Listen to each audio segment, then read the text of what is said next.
சேர்த்து எவ்வளவு நாள் ஆகுமா? இந்த 14ஆம் தேதி வந்து ஒரு மாசம் ஆகுது. ஒரு மாசம். கல்யாணம் முடிச்சு எத்தனை வருஷம் ஆகுது? 6 வருஷம். 6 வருஷம். ஆனா இந்த 6 வருஷமா அவருக்கு அந்த பழக்கம் இருக்குல்ல, 6 வருஷமா இருக்குல்ல, அதுக்கு முன்னாடி எவ்வளவு வருஷம்? 6 வருஷமா இருக்கு. ஆனா இந்த அளவுக்கு ஓவரா கிடையாது. இப்போ அதிகமாயிடுச்சு. ஒரு வருஷமா அதிகமாயிடுச்சு. ஒரு வருஷமா அதிகமாயிடுச்சு. 6 வருஷத்துல ஒரு வருஷம் அதிகம். 5 வருஷமா ஆனா டெய்லி குடிச்சுட்டு இருப்பாரு. அதுக்கு முன்னாடி கூட ஒரு 4-5 வருஷம், ஒரு 10 வருஷம் தெரியாது. தெரியாம ஃப்ரெண்ட்ஸுங்க கூட போய் சாப்பிடுறது போட்டது தெரியாது. இப்பதான் ஒரு வாட்டி இந்த மனநல ஹாஸ்பிட்டல்ல கொஞ்சம் வயநாடு சேரும்போது இது மாதிரி கேட்டாங்க. அவங்க கிட்ட சொல்லும் போதுதான் எனக்கே தெரியும். ஆனா ஆல்கஹால்லாம் எடுத்தாருன்னா ஸ்மெல் வந்துருக்குமே நல்லா வீட்டுல வரும்போது. அவனுக்கு ரூம் இருக்குல்ல, அவங்க அண்ணனுக்கு 3 பேரும் ஒரு ரூம்ல படுத்துப்பாங்க. அதனால தெரியாது. சாப்பிடுறது வெளியில சாப்பிடுறதுலாம் வீட்டுல வந்து சாப்பிடுவானுங்க. அவங்க தனியா சாப்பாடு போட்டு எல்லாருக்கும் செஞ்சு கையில ஊட்டி நார்மலா இருக்கிற மாதிரி தான் இருக்கும். இது எப்படி மாற்றங்கள் வரும்னு தெரியல, எனக்கு கண்டுபிடிக்க முடியல. அவங்க அப்பாவும் எதுவும் சொல்ல, அவருக்கும் தெரிஞ்சதோ தெரியல சொல்ல. இப்பதான் ரொம்ப ஓவரா ஆயிடுச்சு.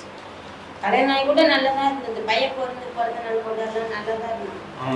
இப்ப 1 வருஷமா 2 வருஷம் 1 வருஷம் ரொம்ப ஓவரா. எனக்கு தெரியாத முதலே தெரிஞ்சுதான் இந்த இடத்துல கொண்டு வந்து ரஞ்சித் பையன் கொண்டு வந்து இங்க சேர்ப்பான். ரஞ்சித் பையனா யாரு? அவங்க அவங்க இந்த சமூக வேலை செஞ்சுட்டு அடிக்கடி மீட்டிங்லாம் போவாங்க. நான் இதில் வந்து திருத்திருக்கமா நான் கூட்டு போய் சேர்க்கிறேன். இல்லைன்னா அதிகமாகிடுச்சுன்னா பயிற்சி பிள்ளைங்க 2 கையில் இருக்கு.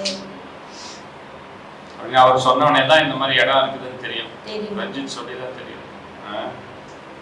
இது ஒரு நோய் தான். இது ஆல்கஹாலிக் அப்படின்றது வந்து ஒரு குடி நோய்.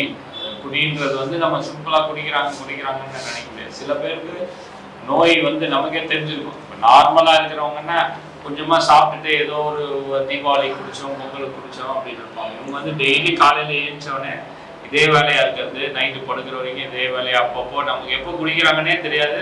ஆனா போய் வந்து கொஞ்சம் கொஞ்சமா குடிச்சுட்டே இருக்குது. 24 மணி நேரமும் குடி அப்படின்ற ஒரு இதுல இருக்கும் போது தான் நம்ம இவங்களுக்கு குடி நோய் இருக்குது அப்படின்னு தெரிஞ்சுக்கணும். ஸோ இதை பெருசா நான் வந்து சொல்லவே தேவையில்லை. நீங்க லைஃப்ல அவரை பார்த்துருப்பீங்க இல்லையா? காலையில எழுந்தோடனே எங்க போடுவான்னு தெரியாது, திடீர்னு எங்க போவான்னு தெரியாது. ஆனா வந்து அந்த நமக்கே தெரியாம எந்த நேரமும் தண்ணியிலே இருப்பாங்க. அது வேலை செய்யற வேலையிலயும் சரி. இப்ப ஆயிடுச்சு. முதல்ல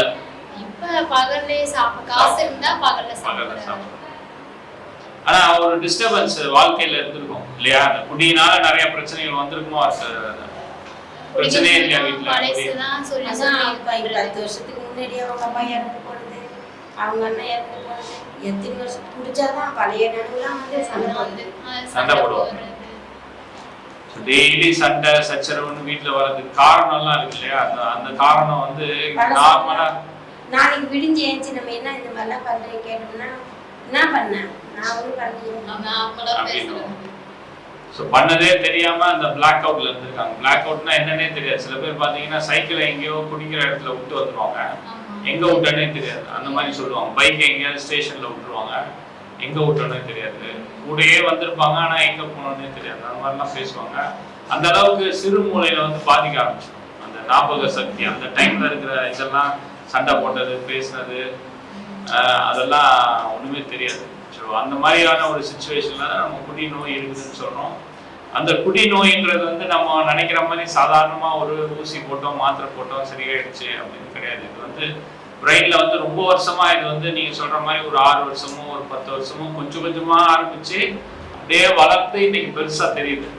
ஸோ இந்த மாதிரி சுச்சுவேஷன்ல இருக்கிறவங்கள திருப்பியும் ஏதோ லைட்டா கொஞ்சம் குடிச்சா கூட திருப்பியும் பழைய நிலைமைக்கு ஆயிடுவாங்க.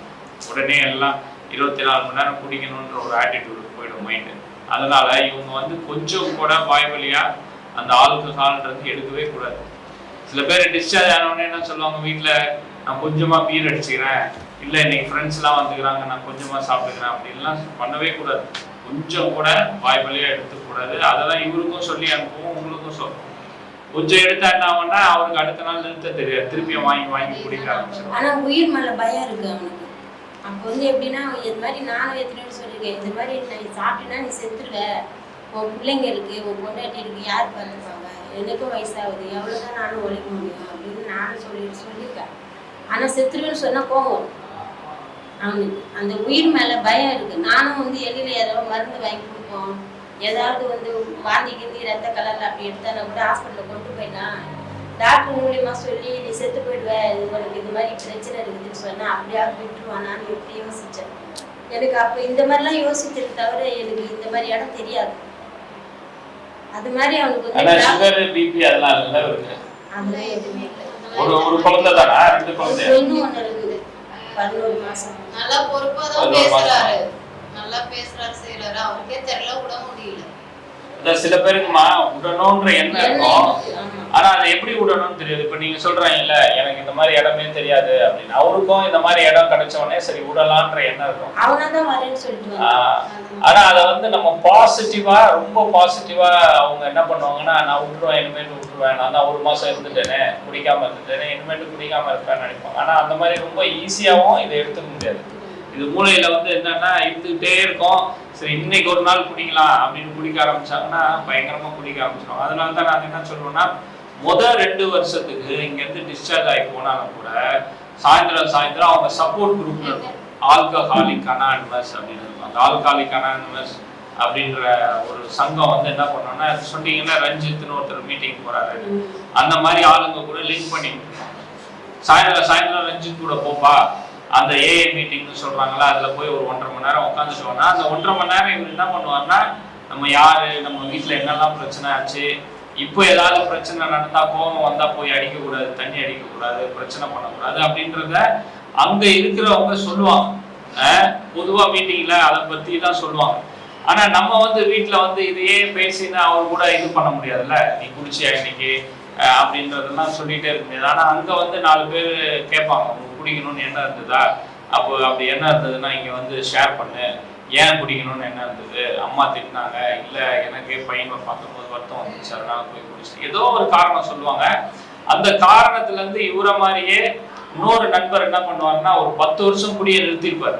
அவர் சொல்லுவார், எனக்கும் முதல்ல குடியை நிறுத்தும் போது இப்படிதான் இருந்தது, கை நடுக்கு வந்தது, மனசுல பதட்டம் இருக்கும், யாராவது கடங்காரன் ஏதாவது கேட்டானா உடனே போய் குடிச்சிருவேன், வீட்டுல சண்டை போட்டா உடனே போய் குடிச்சிருவேன், ஆனா அதெல்லாம் தப்பு, நீ வந்து ஏதாவது பிரச்சனைனா எங்களுக்கு ஃபோன் பண்ணு, நாங்க உங்களுக்கு உதவிக்கு வந்து பேசுறோம், இது வந்து பேசி தீர்க்க வேண்டிய வியாதி, நம்ம 2 பேரும் பேசிக்கிட்டா அதுல மனசுல வந்து கொஞ்சம் பாரம் குறைஞ்சிரும், உடனே நம்ம என்ன பண்ணலாம்னா அடுத்த வேலையை குடிக்காம இருக்கலாம் அப்படின்னு சொல்லி ஒரு நாளா நம்ம கடந்து போகலாம்னு சொல்லி ஹெல்ப் பண்ணுவோம்.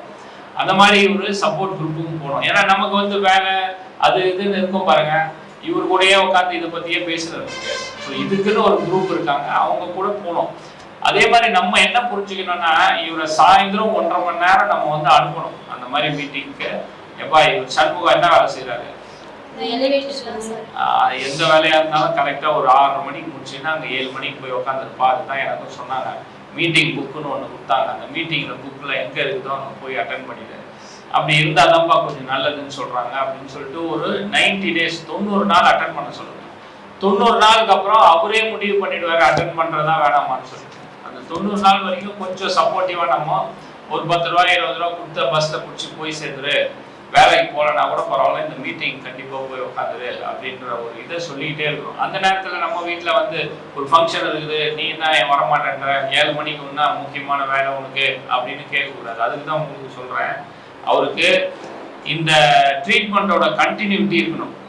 இங்க அந்த மாதிரி ஏதாவது சில கவுன்சிலிங் அப்போ கூப்பிடுவாங்க, மாசத்துக்கு ஒரு முறை வந்து மாத்திரை வாங்கிட்டு போக சொல்லுவாங்க, அந்த மாதிரி வந்து கொஞ்சம் மாத்திரை வாங்கிட்டு போகணும். சில மாத்திரைகள்லாம் இருக்கு, நீங்க சொல்றீங்க பார்த்தீங்களா, சாப்பாட்டுல வந்து சாப்பிட்டவனே இந்த மாத்திரையை நீங்களே எடுத்து கொடுத்தா போட்டுப்பாரு, போட்டுக்கிட்டு அவருக்கும் நாங்க சொல்லிடுவோம், இந்த மாத்திரை போட்டுட்டு நீ தண்ணி அடிச்சுன்னா ஓவரா வாந்தி வரும்பா, படபடப்பு வந்துடும், கண்ணெல்லாம் ரெட் ஆகிடும், அதனால இந்த மாத்திரையை போட்டுட்டு நீ தண்ணி அடிக்கூடாது, இந்த மாத்திரையை நீ 2 வருஷத்துக்கு குறைஞ்சது போடணும்னு சொல்லிடுவோம்.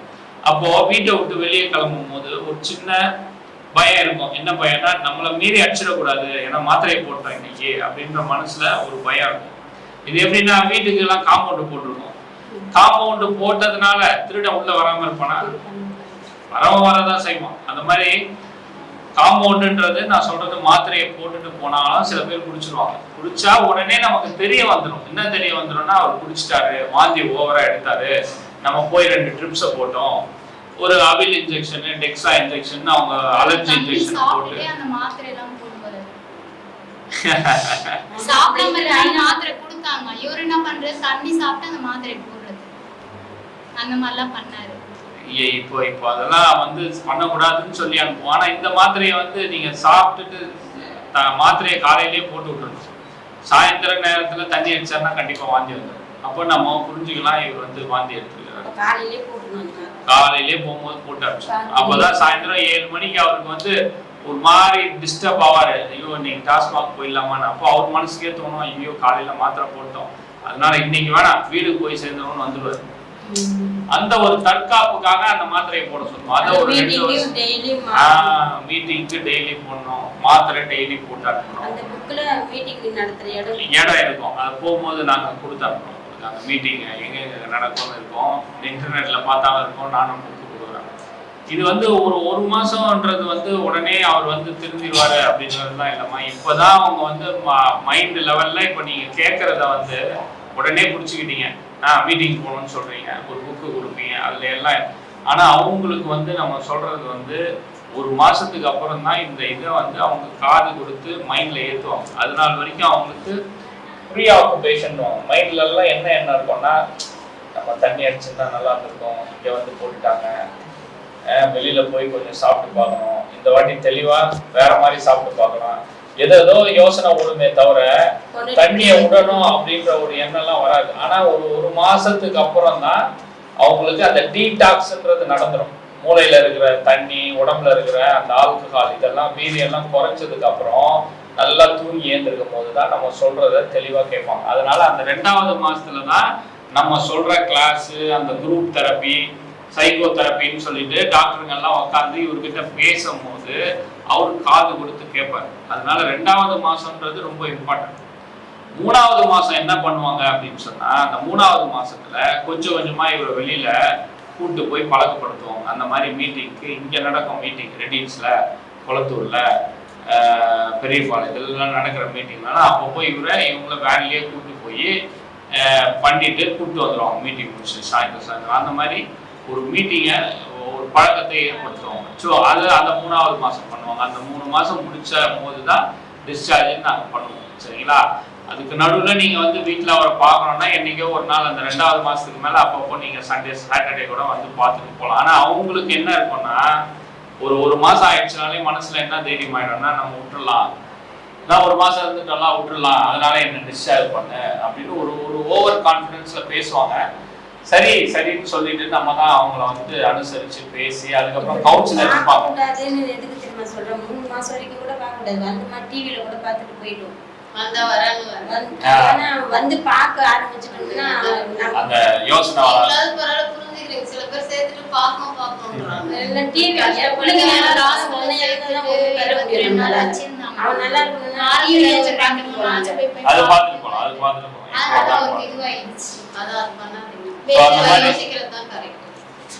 அந்த மாதிரி 3 மாசம் கொடுத்தோம்னா கொஞ்சம் கொஞ்சமா வெளியில வந்துருவாங்க. அப்புறம் மிக முக்கியமானது, இந்த வியாதியை பத்தி நீங்க தெரிஞ்சுக்க வேண்டியது அடுத்த கட்டமா ரிலாப்ஸ் அப்படின்னு சொல்லுவோம். ரிலாப்ஸ் அப்படின்றது என்னன்னா, திரும்பியும் போதையே எடுத்துருவாங்க. இது வந்து அப்படி சொன்னோடனே நமக்கே பகீர்னு இருந்தேன். 3 மாசம் எடுத்து சேர்த்தோம், காசு செலவு பண்ணோம், திரும்பியும் போதை எடுத்துருவாங்களா அப்படின்னா, சில சமயங்கள்ல, எல்லாரும் கிடையாது, ஒரு 100 பேரை டிஸ்சார்ஜ் பண்றோம்னு வச்சுக்கோங்களேன், ஒரு 70-80 பேர் அப்படியே மேனேஜ் பண்ணிடுவாங்க. சில பேர் என்ன பண்ணுவாங்கன்னா, பண்ண முடியுன்ற நம்பிக்கையில் இருப்பாங்க. ஒரு 3 மாசம் ஆகும், இல்லை ஒரு 6 மாசம் ஆகும், ஏதோ ஒரு தருமானத்துல தவறிடுவாங்க. அதுதான் ரிலாக்ஸ் அப்படின்னு சொல்லுவோம். திரும்பி எடுத்துருவாங்க. அதுக்கு என்ன பண்றது அப்படின்னா, அதுக்காக பயப்பட தேவையில்லை. சில பேருக்கு அப்படிதான் ஃபெயிலியர் ஆகும். ஆச்சுன்னா உடனே நம்ம வந்து அவ்வளவுதான், இந்த டி அடிக்ஷன் சென்டர்லாம் வேலைக்கு ஆகல, இந்த மாத்திரை போடுறதெல்லாம் தூக்கி இறக்கட்டு, வேற ஏதாவது கோயில் பார்க்கலாமா, குளம் பார்க்கலாமா அப்படிலாம் போகக்கூடாது. இப்போ ஒருத்தரை சேர்க்கிறோம், ஸ்கூல்ல சேர்க்கிறோம், அவரு ஃபெயில் ஆயிடுறாரு, என்ன பண்ணுவோம்? அதைதான் பண்ணணும். புரியுதுங்களா? அதே மாதிரி திருப்பியும் 3 மாசம் அவருக்கு வச்சிருக்க மாட்டோம். அவருக்கு அடுத்து 21 நாள் இல்ல 15 நாள் கவுன்சிலர் பேசி ஃபிக்ஸ் பண்ணிடுவோம். திருப்பியும் 3 மாசம் ப்ராசஸ்ல போட மாட்டாங்க. அந்த ரிலாப்ஸ் ப்ரிவென்ஷன் ப்ரோக்ராம்னு போடுவோம். உங்களுக்கு ஏன் ரிலாப்ஸ் ஆச்சு, இந்த மாதிரி ரிலாப்ஸ் ஆகாம திருப்பியும் போதை எடுக்காம இருக்கிறதுக்கு என்ன பண்ணணுன்ற மாதிரி ஒரு கிளாஸஸ் எடுத்து அவருக்கு கொஞ்சம் தெளிவா பண்ணி அனுப்புவாங்க. ஏன்னா இப்போ ஒருத்தர் சைக்கிள் ஓட்ட கற்றுக் கொடுக்குறோம், அப்போ குழந்தைகளும் உங்க பையனுக்கெல்லாம் சைக்கிள் ஓட்ட கற்றுக் கொடுத்துருப்பீங்களா, எடுத்தவொடனே ஓட்டிடுவாரான்னு பார்த்தீங்கன்னா ஓட்ட மாட்டாரு. அப்படியே ஓட்டலான்னு போவார், டம்முன்னு ஊந்துருவாரு. அப்புறம் நம்ம ஓடி போய் தூக்கி விடணும், முட்டியை தட்டி விட்டு அடிபட்டுறாருன்னு சொல்லிட்டு நம்ம சைக்கிள் இது பண்ண முடியாது. அந்த மாதிரி அதுக்கோசம் அதுக்குன்னு 2 வருஷம் 3 வருஷம் உள்ளேயும் வச்சுக்க முடியாது. 3 மாசம் வச்சு விட்டு பார்க்கணும். அவரா ஒரு நம்ம சொல்ற மாதிரி அப்படி போய் சில பேர் பிடிச்சி அந்த ஒரு வாழ்க்கையில ஒரு போதை இல்லாத வாழ்க்கையில வாழ ஆரம்பிச்சிருவாங்க. அப்படி தவறுனவங்கள நம்ம உடனே ஐடென்டிஃபை பண்ணி, சும்மா 1 நாள் 2 நாள், சில பேர் 2 மாசம் 3 மாசம் 1 வருஷம் விட்டாங்கன்னா அது பிரயோஜனப்படாது. உடனே அவர் ஐடென்டிஃபை பண்ணி திருப்பி எங்க ஃபோன் பண்ணி தெரிஞ்சா உடனே உங்க நம்பருக்கு ஃபோன் பண்ணா நீங்க வந்து கூட்டி வந்துருவீங்க. ஆமா, இங்க இல்லனா கூட வேற எங்கயாவது அட்மிஷன் பண்றாங்க. எனக்கு இங்க பிடிக்கல ட்ரீட்மென்ட் அதுதான் நாளடைவுல ஒரு சில பேர் வரமே வெக்கப்பட்டுட்டோ இல்ல மனமாடுறதுக்கு வாய்ப்பு இருக்கு. எனக்கு வேற இடம் தெரியாது, இந்த அட்ரஸ் தான் வாங்கி வச்சிருக்கேன், எதுதான் அந்த மாதிரி திருப்பி சேர்க்கறதா நீங்க ஆயிடக்கூடாதுன்னு ஆபீசர் போய் சொல்றாங்க. நான் வேற எங்க கூட்டி போய் சேர்க்கிறேன், வேற இடம் தெரியாது. இப்ப இதுதான் தெரிஞ்சிருக்கு. திருப்பி அவன் வெளியில வந்து திருப்பி அல்ல எத்தனை வாடி தான் போடுறது, நாளதான் விடு அப்படின்னு விட்டுறாம கொஞ்சம் பார்த்து நீங்களும் கேர் எடுக்கணும். நல்லா ஆயிடுவாருமா. நம்பிக்கை தான் வாழ்க்கை இல்லையா? நம்ம நம்புவோம், அவரை நம்புறது வேற யார் நம்ப போறோம் வாழ்க்கையில? அவரை நம்பி திரும்பியும் அந்த எஃபர்ட்டை போடணும். அவருக்கு ஒரு வியாதி இருக்குது அப்படின்றத நம்ம யோசிச்சு பார்த்தோம்னா கண்டிப்பா எஃபர்ட் போடுவோம். சில சமயங்கள்ல நமக்கு ஏன் வெறுப்பு வந்துடும்னா, இப்ப ஏன் இப்படி பண்றான், நம்ம இவ்வளவு சொல்றோம் புடிச்சுக்க மாட்டேன்றானே அப்படின்னு கோபம் வரும், வெறுப்பு வரும். அவரே வந்து அவரை மீறி அடிக்கிற அப்படின்ற ஒரு சிச்சுவேஷன்ல தான் இப்ப ஆயிடுச்சு. தன்னையும் மீறி முடியாம தான் அவர் போய் குடிக்கிறார். ஒரு ஸ்டேஜ்ல வந்து குடிக்காம இருக்கும்போது இந்த பிள்ளைங்களை எல்லாம் நல்லா பார்க்கும்போது அவனுக்கே மனசு ஒரு மாதிரி ஆகுது. அந்த டைம் வரும்போது எது எப்படியோ சோறு இருக்கோ எது இருக்கோ இல்லையோ நம்ம அங்கதான் போகணும்ன்ற மாதிரி ஒரு ஆமா, ஒரு 7 மணி ஆச்சுன்னா மைண்ட்ல அப்படியே மணி அடிக்க ஆரம்பிச்சிடும். சாப்பாடு இல்லைன்னா கூட இருக்குதுன்னா எப்படி காசு யார் வருவா வரலன்னா எப்படி போலாம்னு சொல்லி ஓட போனா ஒரு 9 மணி ஆனா கரெக்டா ஞாபகம் வந்துடும். ஸோ அந்த ஞாபகத்துக்கு தான் மீட்டிங்கை எடுத்துன்னு போய் விட்டீங்கன்னு வச்சுக்கோங்க கொஞ்ச நாள். இல்லாட்டி அங்க போக ஆரம்பிச்சிடுவோம். மீட்டிங் போனாங்கன்னா அட்லீஸ்ட் அதை பத்தி பேசி அதுல இருந்து எப்படி வெளியில வர்றது அப்படின்ற ஒரு ஃப்ரெண்ட்ஷிப் வட்டம் மாறிடும். குடிய விடணும் அப்படின்னு ஒரு 10 பேர் பேசுறவங்க கூட போய் உக்காந்தா விட்டுருவாங்க. குடிக்கிற இடத்துல போய் உக்காந்தாங்கன்னா என்ன வரும், கொஞ்ச நாள் கழிச்சு அவரை திருப்பியும் குடிக்க ஆரம்பிச்சிடும். அதனால அந்த சப்போர்ட் குரூப்லயும் நம்ம எடுத்துன்னு போய் சேர்க்க வேண்டியது நம்மளோட அவசியம். எங்க மீட்டிங் போனீங்களா அப்படின்னு நம்ம ஒரு 3 மாசம் போயிட்டு உள்ள விட மாட்டாங்க. நீங்க அவரை விட்டுட்டு வெளியில வேணா இருந்துக்கலாம், ஸ்கூல்லயோ அதுலயோ நடக்கும். அதே மாதிரி அதுக்குன்னு 24 மணி நேரம் போயிட்டு இருக்க முடியாது. சொல்ல முடியும், ஒரு நாள் 2 நாள் கூட போயிட்டு நீ இங்க போ, நான் அதுக்குள்ள இங்க காய்கறி வாங்கிட்டு வந்துடுறேன் அப்படின்னு சொல்லிட்டு அவர் அங்க போக சொல்லிட்டு மார்க்கெட் போயிட்டு வரும்போது ஒன்னா வந்துட வேண்டியது. அந்த 1.5 மணி நேரம் போய் அவர் கூட உட்கார முடியாது. ஏன்னா அது நமக்கு தேவையில்லாது. அவரு குடி போதையில இருந்து வெளியே வரணும்னா அவரு தான் மீட்டிங் அட்டென்ட் பண்ணிக்கணும். சரிங்களா? அந்த மாதிரி பண்ணுங்க. வேற ஏதாவது இதுல டவுட் இருக்கா உங்களுக்கு? குடி போதை அந்த மாதிரி ஏதாவது பிரச்சனை இல்லை, அந்த மாதிரி இருந்ததுனாலும் எழுதி வைங்க, இல்லை எங்ககிட்ட ஃபோன் பண்ணியோ ஏதோ ஒன்று கேளுங்க, பண்ணலாம் நம்ம. மனசு தளராம அவருக்கு ட்ரீட்மெண்ட் கொடுங்க. இதுதான் உலகளாவிய இடத்துலையும் இந்த மாதிரி டி அடிக்ஷன்ல வந்து நிறைய ரெக்கவர் ஆன குடும்பங்கள் நிறைய இருக்கு. வந்துட்டு வெளியில போய் குடிக்கிறாங்க, திருப்பியும் போன் பண்ணோம்னா ஒரு இடம் எங்கேயும் தாமரமா எங்கேயும் கொண்டு போய் போட்டாங்க. அங்க போயிட்டு வந்து நல்லா ஆயிட்டாங்க, நல்லா இருக்காங்க, திருப்பி குடிக்கிறது தொடர்ந்து இல்லை. அது மாதிரி சில பேர் சொல்றாங்க. அது எனக்கு ஒண்ணும் புரியல. வெளியில கூட 2வது வருவாங்க, ஏன் வந்தோம்னா முடியலன்னுவாங்க. நீங்க ஏன் அதை பண்ணீங்க, மீட்டிங் போகாம விட்டுருப்பாங்க. அவங்களுக்கு அப்படி அது தவறுதெல்லாம் ஆயிடுறாங்க. சைக்கிள் ஓட்டுறப்ப இப்படி விழுந்து வாரிதானே கத்துக்கிறாங்க. 2 வாட்டி விழுந்துட்டோம். அப்பாவும் இல்ல, நான் ஒரு பொம்பளை என்னதான் பண்றது, என்னையும் அடிக்கிறான், குடிச்சுட்டு வந்து ரோட்ல எல்லாம் இழுத்து போட்டு அடிக்கிறான், என்னென்னமோ பண்றான், கதவு உடைக்கிறான். பார்த்தா அப்படி தெரியவே இல்லை, ஆனா அழகா பேசுறாரு. ஆனா பசங்க தப்புதான்றாரு, நான் பண்ண தப்புதான் விட நினைக்கிறேன்ற அளவுக்கு இருக்காரு. சில பேர் அது கூட ஒத்துக்க மாட்டாங்க, அந்த அளவுக்கு பழகிட்டாங்க. நீங்க அதனால இப்ப இனிமே மீட்டிங் இந்த கவுன்சிலிங் எல்லாம் பழக்கணும். பிள்ளைங்க மேல பாசம், பொண்டாட்டி மேல பாசம், பொண்டாட்டியை ஒருத்தர் ஒரு வார்த்தை சொல்லிடக்கூடாது. நானே கூட சொல்லி என்கிட்ட வாங்க பேசுனா சண்டை போடுவான். அப்படிலாம் இருக்கணும். அப்படிதான் அம்மாவுக்கு அப்புறம் யார் தாய்? அதான் இந்த பழக்கத்தை மட்டும் நீங்க இது பண்றதுக்கு நீங்களும் கூட சேர்ந்து அப்படியே ஹெல்ப் பண்ணிட்டீங்கன்னா மாறினாருன்னா நல்லா இருக்கும். நான் கூட இந்த பணம் கட்டுறது நான் எவ்வளவு கஷ்டப்படுறேன் எனக்கு தான் தெரியும். ஆனா அவன் புத்திசாலியா வந்துட்டானா நல்லா இருக்கும். தைரியமா இருங்க.